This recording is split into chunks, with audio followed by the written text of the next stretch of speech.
morning, everyone. Good afternoon. Onegaishimasu. I hope everyone's very well. I'll begin this morning by reading Shokushu number 7, Living Calmness. In a natural state, the weight of objects is always underside. The experience of calmness in our body occurs when every part of our body is naturally underside. Calmness is the state of mind that reflects all things clearly, like the still surface of the water. If there is a moon appears. If there's a flying bird appears. Calmness is our original and natural state. If we can understand this, we can experience true living calmness.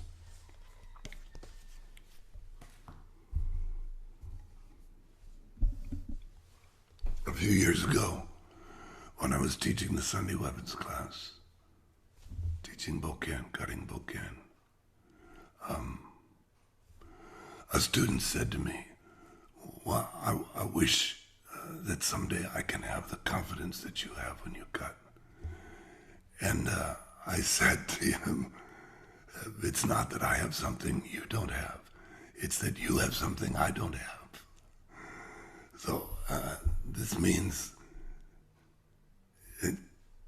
this cutting of Bokken, this is just a simple, complete action. It's like all simple, complete action. It is perfect in it of itself.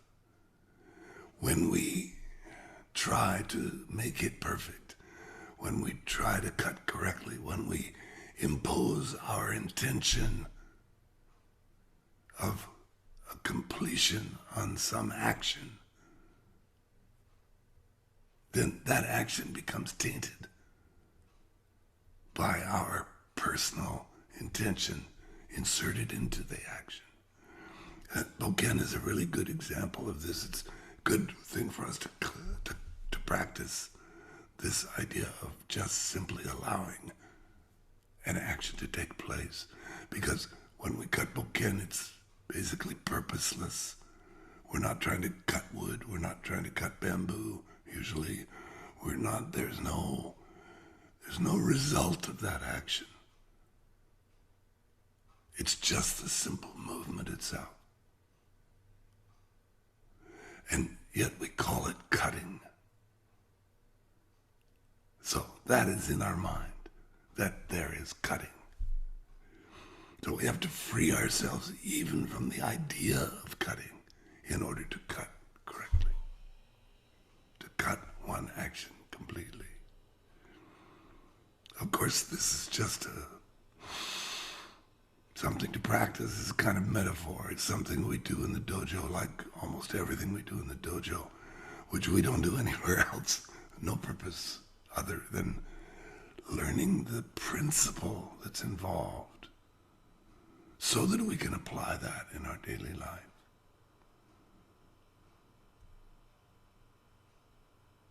We tend to put unnecessary importance and meaning, give unnecessary meaning to the actions that we perform in daily life because we wrap them up in so much of our desperate need to succeed and become successful and well-liked by others. When we cut, when we make an action, when we cut the Bokken,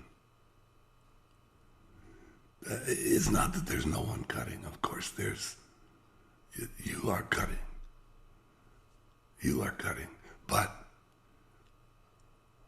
what is the purpose of this action at this moment in this life?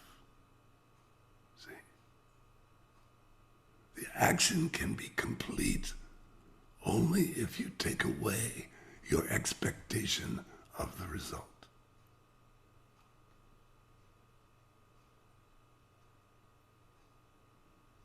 Like when I come around to test you and geek, Boken, everyone's standing with Boken. Sometimes I come down the line and test each person. Check, check, check, check. And every time I do that, for most of us, it's difficult because we see the sensei coming and we anticipate that he's going to test us, and we automatically insert into our action, which is in this case just standing with mind and body unified. We insert into that the need to succeed. So whether we're just standing or cutting, or we have just cut, it's always the same. It's not more important before, during, or after. It's the same state of mind. This we call mu. Empty fullness. So this is really living life completely, as Suzuki Sensei would say. When we have an experience like this, it just happens completely. This is awakening in itself. That's all there is. There's not some other thing that happens. It's seeing and doing this whole action completely for itself. Whatever the action in our life is, it can be just brushing our teeth or our hair. It can be just cutting a carrot, preparing a meal.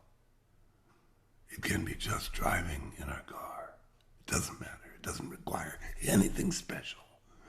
You don't have to do any special training, except that if you don't do any special training, you will never make yourself available to have this experience, right? So we sort of jokingly say that our practice is making ourselves accident prone, because awakening like this, an actual cutting, is like an accident, because it appears to be uncaused. Everything we've been trying to do to cause it, we have to cease that effort. Otherwise, it can never happen. And yet, it happens. What caused it? See? Something very important for us to consider. Okay. We'll do some deep breathing now.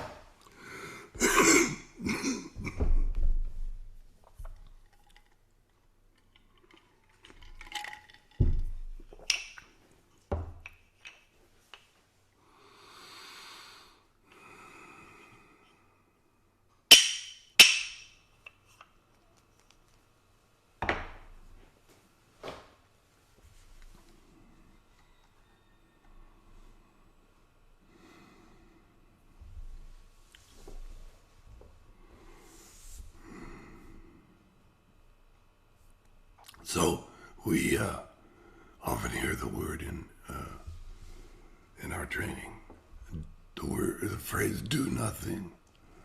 So this is what I'm referring to today. What we're talking about here is when we do something completely, then we don't add anything to it. That means do nothing. It might say it'd be better to say don't try to do anything. I mean, easier to understand. What do you think about this? How does this make you feel?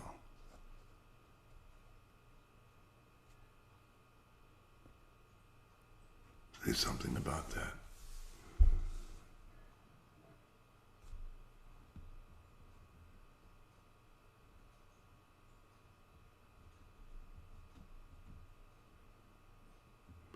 Maybe this seems challenging. Don't want to say anything about this because it's so obscure. But it's not. It's just as simple as sitting here and speaking. And it makes you feel a certain way when I tell you about this. So tell me how it makes you feel. Sensei, this is Melly. Can you hear Yeah, me? yes, Um, Melly. over Thank the you. Are last, you, is my sound up? oh, Okay, there I go. Thank um, you. over the weekend, I had a chance to talk to somebody about this very thing. This was a person who was having trouble with family members making this person feel very put upon. And actually, I gave this person my little do do nothing, be natural, and I added What? the Yeah. be happy. And I told her about how Suzuki Sensei used to tell us that in moments of conflict, this is what it always makes me think about how we can rise above the conflict and just let people. He used to just say, "Pass them through." Remember that?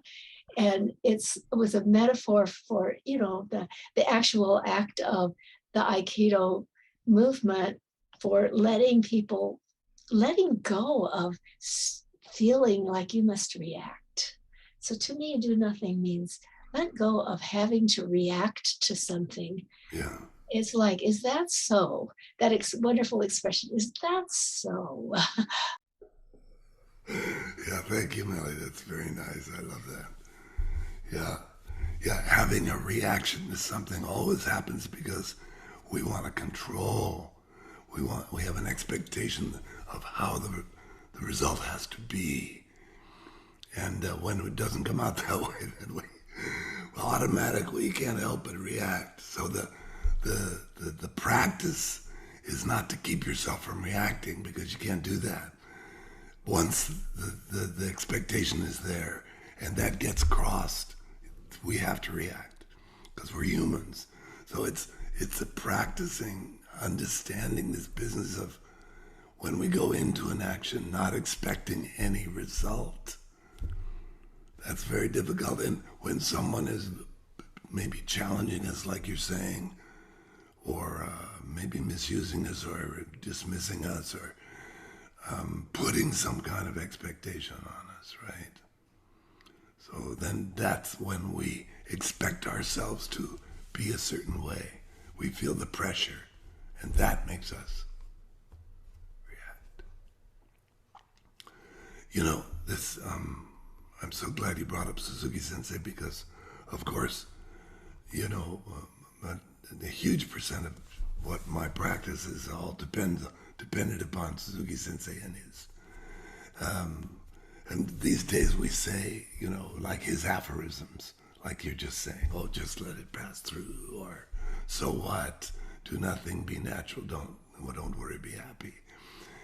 But if you have to have known him to really appreciate that those aphorisms, they what they point to for you and what they point to for me maybe is very different than what they others might imagine they point to. So the whole deal here for us today now is to be present with our practice, with whatever teacher we end up with. It's not always going to be me, it's going to be somebody else, whatever it is, wherever we are. That's what Suzuki Sensei taught us.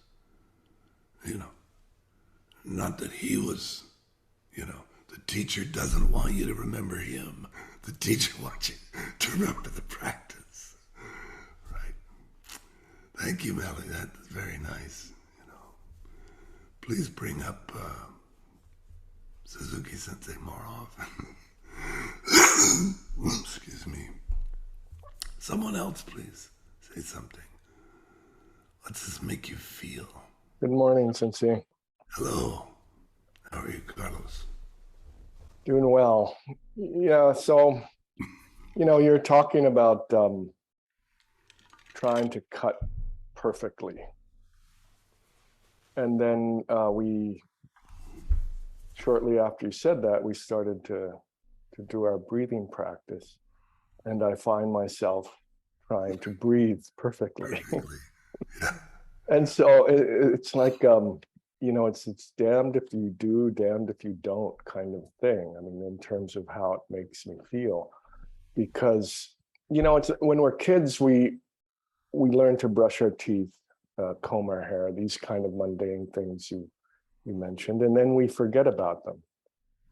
But at the beginning, where we have to watch how we hold, what we do with the steering wheel when we're learning to drive, the pedals, and all of this.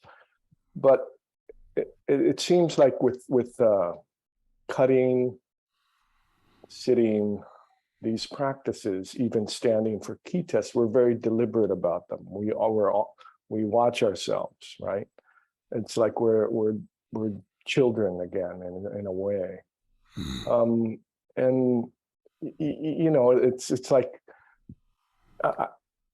there doesn't seem to be a way out, a solution there. It's like it's always there, that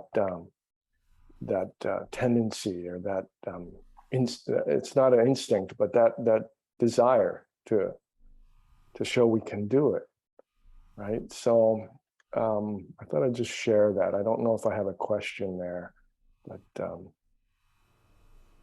need to succeed is overwhelming. It's the world runs on it. So to expect yourself to be able to step right into a situation and be free of that, it's not going to happen, because it's a conditioned response to a lifetime of pressure to have that within you at all times, no matter what. Your parents started it on you, and then it just kept billowing and billowing and billowing from every corner of every impression, every input that we get. So we can't expect ourselves to just turn our back on that without practice. That's why, that we say, yes, maybe this kind of suddenly having it fall away and having a moment of clear perception or clear action, maybe that's like an accident, but it's never going to happen.